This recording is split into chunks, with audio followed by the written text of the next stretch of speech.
ফেসিবাদের দোসরদের ব্যাপারে সিদ্ধান্ত গ্রহণ করে তাদেরকে ২৪-এর নির্বাচনে অযোগ্য হিসেবে ঘোষণা করার জন্য আমরা জোরালো দাবি উপস্থাপন করছি।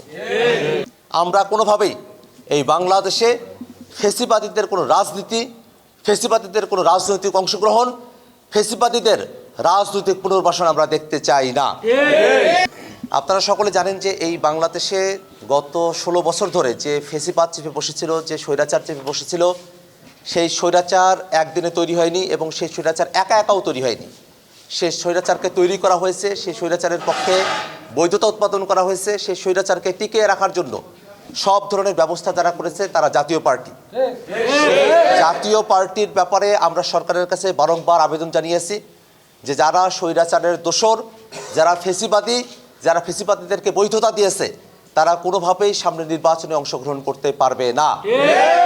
দুর্ভাগ্যের বিষয় হলো আইনের ফাঁকফোকর রেখে ফেসিবাদের দোসর যারা আছেন তাদেরই একজন প্রার্থী, আমি ব্যক্তির নাম বলতে চাই না, যেহেতু তিনি সেই দলের সাথে সম্পৃক্ত এবং সেই দলের মনোনয়নপত্র তিনি সংগ্রহ করেছেন এবং দাখিল করেছেন, সেই মনোনয়নপত্রের ব্যাপারে যখন রাষ্ট্রীয় সংস্থাগুলোর থেকে আপত্তির কথা বলা হয়েছে, আমি বাংলাদেশের একজন সাধারণ নাগরিক হিসেবেই সেই আপত্তি প্রদানের পর্বে রিটার্নিং কর্মকর্তার কাছে আমাদের বাংলাদেশের সকল জনগণের পক্ষ থেকে এই ফেসিবাদের দোসরের মনোনয়নপত্রের ব্যাপারে আমাদের আপত্তি উত্থাপন করেছি।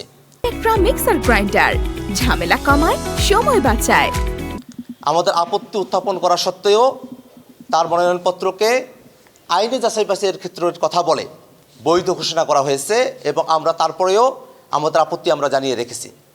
আমরা বাংলাদেশের জনগণের কাছে, বাংলাদেশের সকল রাজনৈতিক দল যারা ফেসিবাদ বিরোধী আন্দোলনে যুক্ত ছিলেন, তাদের সকলের কাছে আমরা একটা বার্তা খুব স্পষ্ট করে দিতে চাই।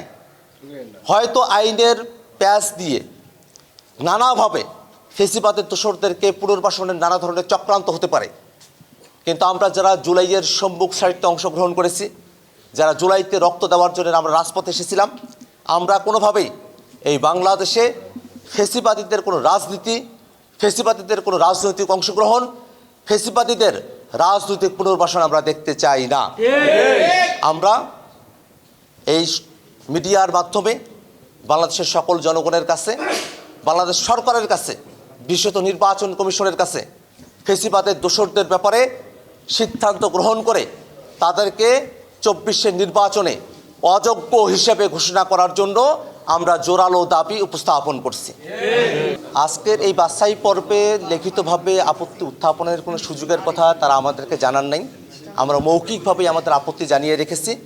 যদি আইনগত জায়গা থেকে এবং লিখিতভাবে আপত্তি জানানোর সুযোগের ব্যাপারে আমাদের কাছে কোনো ধরনের সুযোগ উপস্থিত হয়, আমরা অবশ্যই আমাদের পক্ষ থেকে ফরমালি সে সময়টাতে আপত্তি উত্থাপন করব।